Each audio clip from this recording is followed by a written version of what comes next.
नमस्कार, मी पंजाब डक. राज्यात सर्वदूरचा सध्या तरी पाऊस नाही. राज्यात विखुरलेल्या स्वरूपाचा पाऊस पडणार आहे म्हणून हा अंदाज लक्षात येतात. म्हणजे सर्वदूर सध्या पडणार नाही. विदर्भामध्येच तुरळक ठिकाणी पाऊस पडणार आहे. म्हणजे अमरावती जिल्हा, अकोला जिल्हा, बुलढाण्याच्या काही भागामध्ये, इकडे वाशिमकडे असा पाऊस पडणार म्हणून हा अंदाज लक्षात येतात. पण राज्यात मात्र सध्याचा आला तरी आता सर्वदूरचा पाऊस नाही म्हणून हे सगळ्यांनी लक्षात येतं.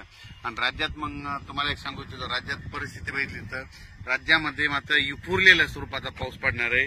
म्हणजे भाग बदलत पडणार आहे. आणि सध्यानं 28 आणि 27, 28, 29ला देखील एवढा काही पाऊस नसणार आहे म्हणून हा अंदाज लक्षात येतं.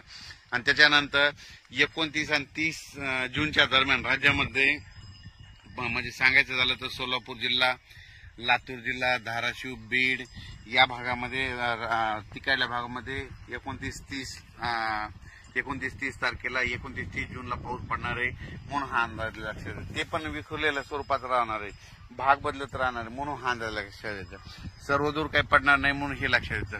पण राज्यात मात्र सध्या तरी असा विखुरलेल्या स्वरूपातच पाऊस पडणार आहे. आणि ते कोकणपट्टीचा मात्र ते पाऊस म्हणजे ते कोकणपट्टीचा आणि तसाच इकडं नाशिकला ते पाऊस तसं चालूच राहणार म्हणून हे लक्षात घ्यायचं. त्याच्यानंतर राज्यात चांगलं पावसाचं जुलैच्या मग ज्यावेळेस समजा जुलैच्या मग दुसऱ्या आठवड्यात मग चांगलं पावसाचं वातावरण तयार होणार आहे. पण सध्या तरी म्हणजे एवढं पावसाचं वातावरण नाही, भाग बदलतच पडणार आहे, विखुरलेल्या स्वरूपाचा पाऊस पडणार आहे म्हणून हा अंदाज लक्षात येतात.